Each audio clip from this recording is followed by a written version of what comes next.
Hello everyone, welcome to সঙ্গীর সাথে পাঠশালা। আজকে আমরা ডিএলএড 25-27 বেঙ্গলি বা সিপিএস 1 ল্যাঙ্গুয়েজ 1 চ্যাপ্টার 3 বাংলা ভাষা শিক্ষণের বিভিন্ন পদ্ধতি, এটি নিয়ে আমরা আলোচনা শুরু করেছিলাম। ইতিমধ্যে এটির আমাদের 4টি পর্ব আলোচনা হয়ে গেছে। আজকে আমরা 5 নম্বর পর্ব নিয়ে আলোচনা করব।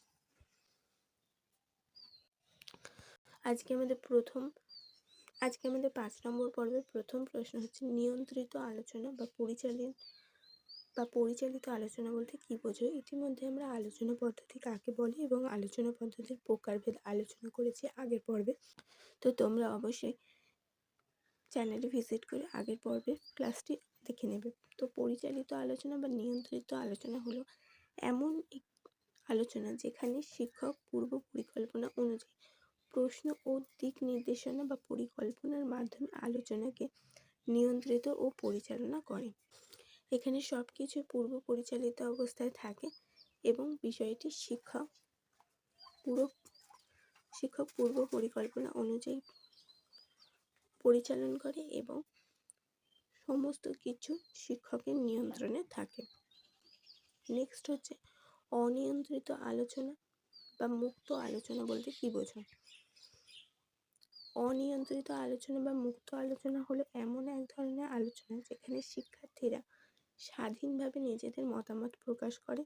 শিক্ষক এখানে পর্যবেক্ষক ও সহায়কের ভূমিকা পালন করে।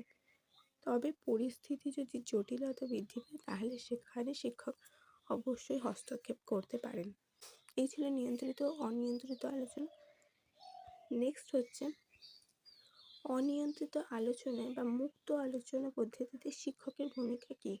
অনিয়ন্ত্রিত বা মুক্ত আলোচনা পদ্ধতিতে শিক্ষকের ভূমিকা হলো: 1. শিক্ষক আলোচনার জন্য উপযুক্ত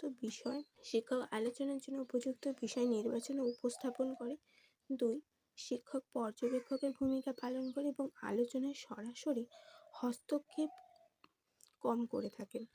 3 হচ্ছে, শিক্ষক সকল শিক্ষার্থীদের সমানভাবে অংশগ্রহণে উৎসাহিত করেন।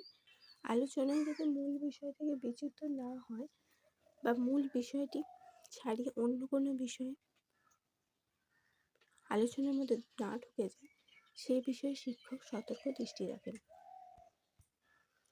এবং শেষ পয়েন্ট হচ্ছে আলোচনার শেষে শিক্ষক গুরুত্বপূর্ণ মতামত সংক্ষেপে উপসংহার হিসেবে তুলে ধরেন। তো অনিয়ন্ত্রিত আলোচনায় শিক্ষকের পূর্ণরূপে কোনো ভূমিকা থাকে না এমনটা কিন্তু নয়। অনিয়ন্ত্রিত আলোচনায় শিক্ষকের যথেষ্ট গুরুত্বপূর্ণ ভূমিকা থাকে। তো সেগুলো আমরা এখানে আলোচনা করলাম। নেক্সট হচ্ছে, আলোচনা পদ্ধতির বৈশিষ্ট্য লেখো। আলোচনা পদ্ধতির বৈশিষ্ট্য হলো: 1. এটি একটি শিক্ষার্থী কেন্দ্রিক পদ্ধতি, এখানে শিক্ষার্থীরা সক্রিয়ভাবে অংশগ্রহণ করতে পারে। 2. এতে শিক্ষক ও শিক্ষার্থীর মধ্যে পারস্পরিক যোগাযোগ স্থাপিত হয়, তাদের মধ্যে মিথস্ক্রিয়ার সুযোগ বৃদ্ধি পায়। 3 হচ্ছে, আলোচনা পদ্ধতিতে প্রশ্ন ও উত্তর যুক্তি বিনিময়ে প্রধান ভূমিকা পালন করে। 4.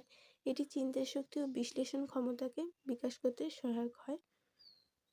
5 হচ্ছে, শিক্ষার্থীদের মধ্যে সহযোগিতা এবং সামাজিক দক্ষতা গড়ে ওঠে আলোচনা পদ্ধতির মধ্যে দিয়ে। সেই সাথে ভাষা শিক্ষার এই পদ্ধতি মৌখিক প্রকাশের ক্ষমতা উন্নত করে, ভাষা প্রকাশের ক্ষমতাকে আরও উন্নত করে, যুক্তিবাদী করে তোলে। এতে শিক্ষার্থীর নিজস্ব মতামত প্রকাশের সুযোগ পায়। এই পদ্ধতিতে শিক্ষার্থীদের আত্মবিকাশ বৃদ্ধি পায়। এই পদ্ধতির মধ্যে দিয়ে শিক্ষার্থীর মধ্যে আত্মবিশ্বাস বৃদ্ধি পায়। আলোচনার মাধ্যমে শিক্ষণ অধিক স্থায়ী হয়ে থাকে, যেহেতু এর মধ্যে সে সক্রিয়ভাবে নিজেদের অংশগ্রহণ করছে, নিজের বুদ্ধিমত্তাকে কাজে লাগাচ্ছে, যুক্তি শক্তিকে পূর্বজ্ঞানকে কাজে লাগাচ্ছে, তাই শিক্ষণ স্থায়ী হয়। এটি শিক্ষাকে আনন্দময় ও প্রাণবন্ত করে তোলে। নেক্সট হচ্ছে, ভাষা শিক্ষা আলোচনা পদ্ধতির গুরুত্ব লেখো। ভাষা শিক্ষা আলোচনা পদ্ধতির গুরুত্ব হলো: 1. পদ্ধতির মাধ্যমে শিক্ষার্থীদের শ্রবণ ও কথন দক্ষতা স্বাভাবিকভাবে বিকশিত হয়। 2. এতে শিক্ষার্থীরা ভাষা ব্যবহারে আত্মবিশ্বাসী হয়ে ওঠে এবং ভয় কাটিয়ে কথা বলতে শেখে। 3 হচ্ছে, আলোচনা পদ্ধতিতে শিক্ষার্থীদের শব্দভাণ্ডার ও বাক্য গঠনের ক্ষমতা বৃদ্ধি পায়। এই পদ্ধতিতে শিক্ষার্থীরা যুক্তি ও ভাব প্রকাশের দক্ষতা অর্জন করে, যার শিক্ষা বা ভাষা শিক্ষার একটি গুরুত্বপূর্ণ দিক। আর শেষ পয়েন্ট হচ্ছে আলোচনার মাধ্যমে হওয়া শিক্ষা ব্যবহারিক ও দীর্ঘস্থায়ী হয়ে থাকে। তো এই কারণে আলোচনা পদ্ধতি শিক্ষা, ভাষা শিক্ষা এবং যে কোনো শিক্ষার ক্ষেত্রে খুব গুরুত্বপূর্ণ, কার্যকরী।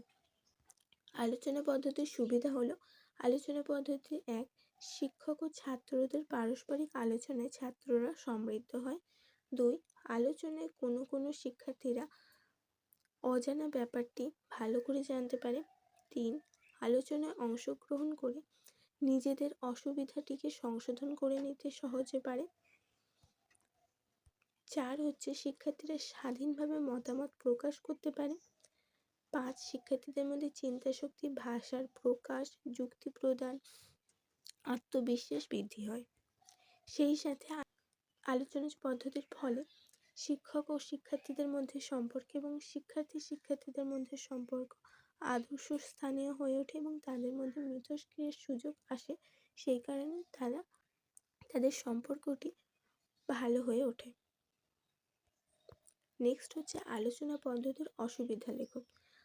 আলোচনা পদ্ধতির অসুবিধা হলো, 1, এই পদ্ধতিতে সময় বেশি লাগে, ফলে পাঠ্যসূচি সম্পূর্ণ করা কঠিন হয়ে পড়ে। সম্পূর্ণ বিষয়টি যদি আমরা আলোচনা পদ্ধতির মধ্যে দিয়ে রোজ পড়াতে চাই তাহলে বিষয়টি একঘেয়ে হয়ে যাবে, সেই সাথে বিষয়টি জটিল হয়ে যাবে, কারণ বেশি সময় লাগবে বিষয়টি করতে।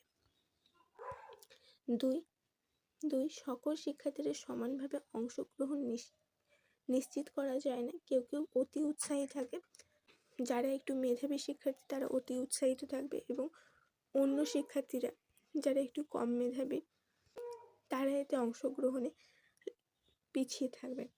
দুর্বল বা লাজুক শিক্ষার্থীরা আলোচনায় নিষ্ক্রিয় হয়ে পড়ে। শ্রেণীকক্ষে দেখবে যে সমস্ত শিক্ষার্থীরা একটু কম বোঝে, কম জানে, তারা এতে অংশগ্রহণ করে না। আলোচনা সঠিকভাবে পরিচালিত না হলে মূল বিষয় থেকে বিচ্যুতি হতে পারে। আলোচনা যদি সঠিকভাবে না হয় তাহলে আমরা একটি বিষয়কে কেন্দ্র করে শুরু করলেও সেখান থেকে অন্য বিষয়ে চলে যাওয়া সম্ভব। নেক্সট হচ্ছে আলোচনা পদ্ধতিতে শিক্ষকের 2টি দায়িত্ব লেখো।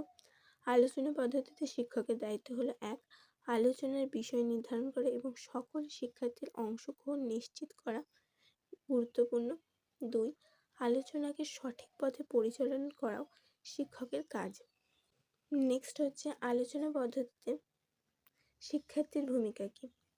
আলোচনা পদ্ধতিতে শিক্ষার্থীর ভূমিকা হলো, 1, সক্রিয়ভাবে আলোচনায় অংশগ্রহণ করা ও নিজের মত প্রকাশ করা। 2, পাশাপাশি অন্যের মতের শ্রদ্ধার সঙ্গে শোনা ও গ্রহণ করা।